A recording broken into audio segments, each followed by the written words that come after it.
Hello, my name is Derek Ladwin, and I'm an assistant professor in the language and literacy education, and I'm also a sustainability fellow at the University of British Columbia in Canada. Um, Today, for my presentation for the conference, I will be talking about relationships and energy literacy. And perhaps maybe now I should start my screen share. Now that we've had a little bit of time to see me in the full picture, now we'll look at my slides for most of the presentation.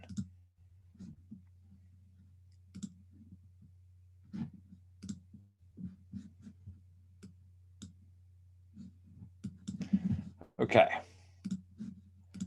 So when talking about energy literacy and its link to infrastructures and power structures, we're also talking about sustainable relationships to each other, to systems, to societies, and to the spaces we both produce and are produced by. My aim for today is to discuss some relational approaches to energy literacy within what's called the Symbiocene epoch. I'll conclude with a brief case study from the Land Art Generator Initiative. But first, I'm going to remove my cat, who is involved in this presentation more than I would have expected.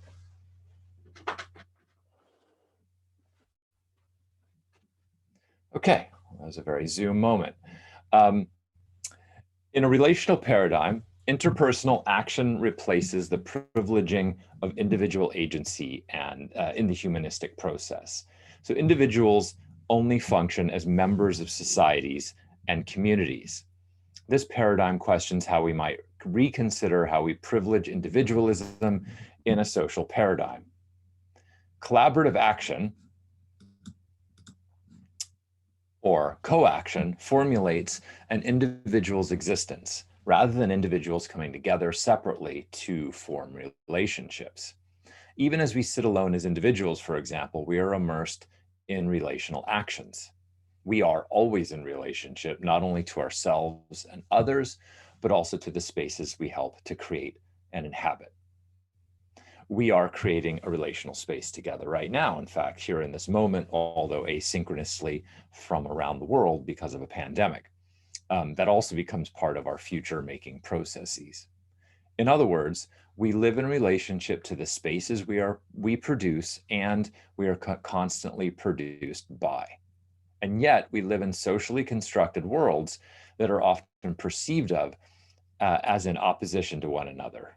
Our ecological and energy futures depend upon the extent to which we can nourish and protect not individuals or even groups, but the generative process of relating.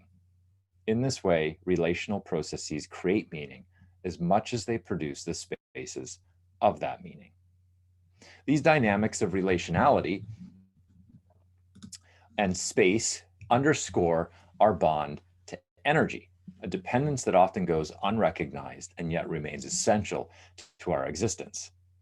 The problem is that many people do not know much about energy or our relationship to it.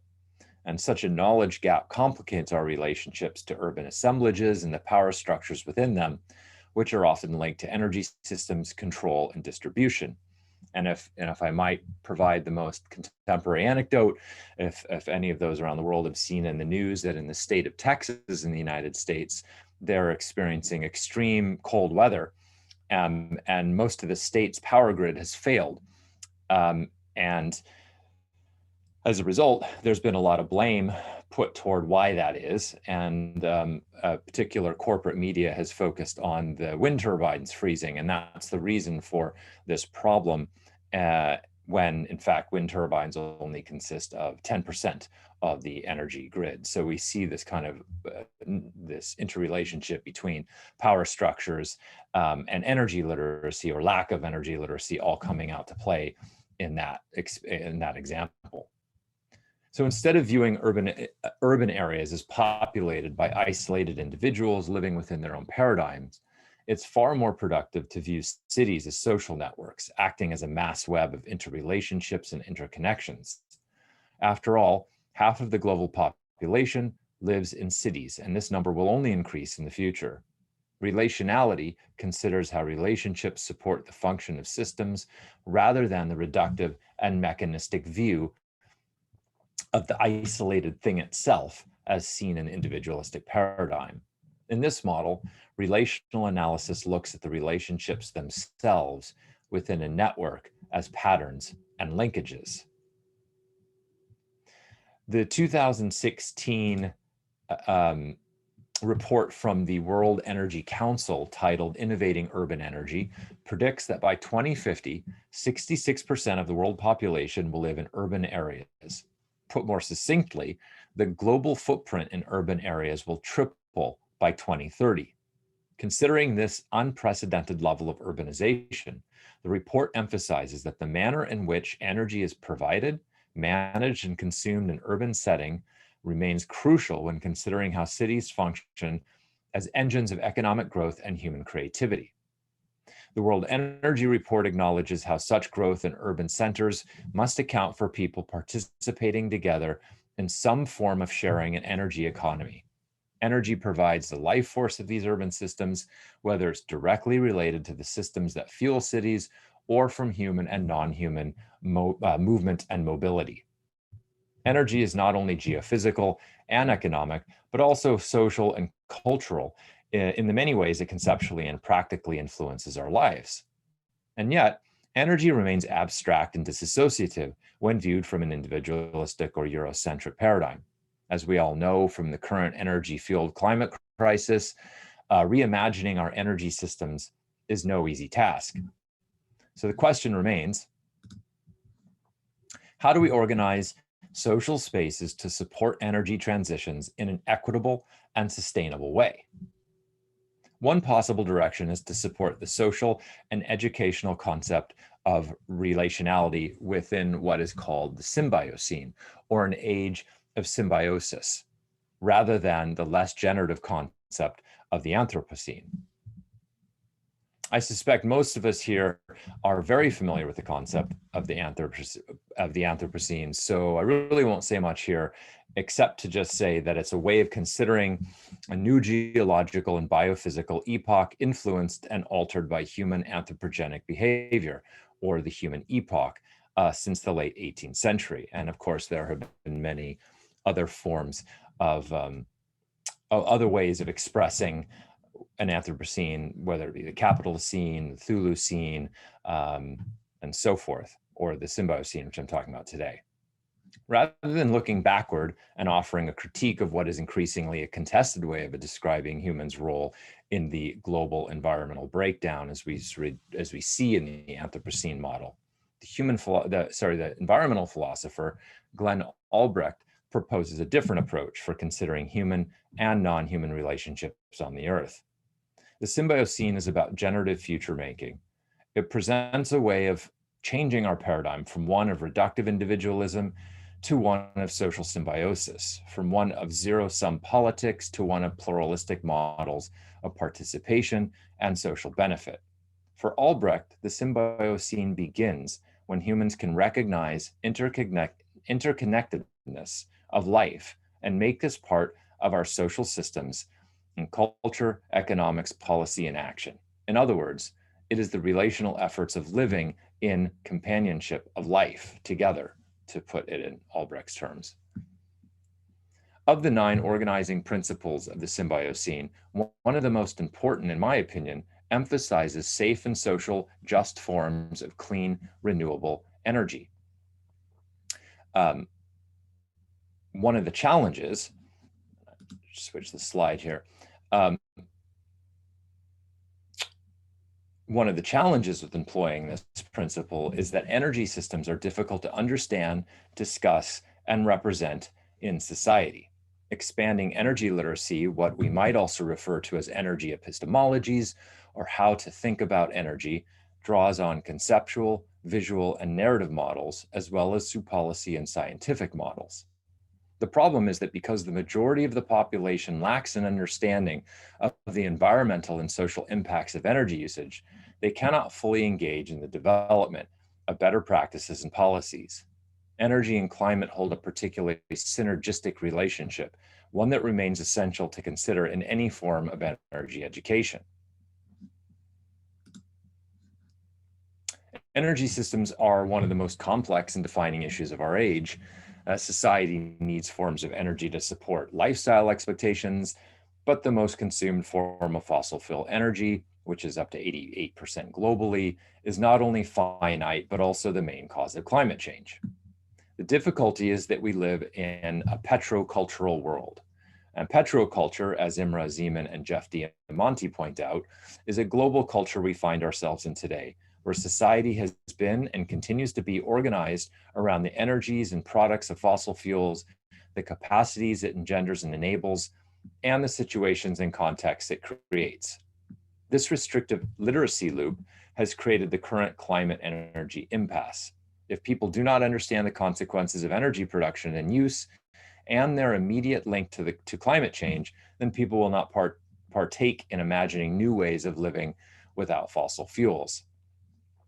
The energy crisis is fundamentally a crisis of education, and changing our energy futures requires not only researching infrastructures and technologies, but also transforming how we perceive and value the energy systems in our multifaceted social organization. The solution begins with energy literate citizens. Energy literacy assumes an understanding of how energy functions in the universe and in our lives. It requires understanding both energy systems and the ways they function in society and culture. So typically, an energy literate person can identify, various energy systems, where forms of energy come from, impacts and consequences of forms of energy and uses, credible information about energy, making informed decisions about energy use. All of these factors contribute toward people's ability to communicate about energy and energy use in meaningful ways, developing our energy epistemologies, in other words. The undeniable outcomes from energy literacy contribute to issues of security, economic development, environmental risks, and sustainable growth. And yet, only about 10% of North Americans, for example, can pass basic energy literacy tests. Since I don't have much time left, I'll briefly discuss one case study to illustrate what I presented so far. And this case study might be familiar to some of you. The Land Art Generator Initiative serves as an existing model for future development. Its remit is to provide a platform for artists, architects, landscape architects, and other creatives working with engineers and scientists to bring forth human-centered solutions for sustainable energy infrastructures that enhance the city as works of public art while cleanly powering thousands of homes. The overall goal of this global initiative is to explore and create art that produces clean and sustainable energy on an industrial scale. And here's another example. So the goal is to design and install functional renewable energy art that people want to live or work next to, as well as a desire to develop energy literacy, which allows people living in these spaces to learn about the technologies of clean energy while living among them and in a relational way. Under the funding scheme of the Land Art Generator Initiative, solar energy generators exist in plain sight in bays or city parks and function as art as well as fuel producers. And we see one example here in the image, and here is another. Looking at the aesthetics of clean energy generators might be one aspect to innovative research in relational urban models, because it integrates collective, collaborative, and arts-based solutions to renewable energy in urban spaces. Renewable can be beautiful, the Land Art Generator website claims, but renewable can also be relational and functional in urban spaces. The example from Land Art Generator underscores the overlapping forms of future making that draw on relational paradigms in urban spaces. It demonstrates forms of energy literacy that educate societies and cultures through arts-based models, while also intersecting transdisciplinary perspectives in design, engineering, geography, and urban planning.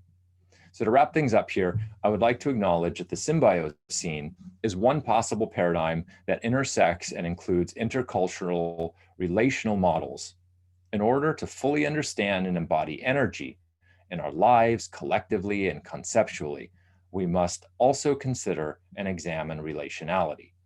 One of the greatest challenges of future making is to create collaborative conditions of confluence. Our urban energy futures depend upon cooperative ways of producing socially just spaces. And thank you for your time and tuning in. And I hope you enjoy the rest of the conference. Thank you.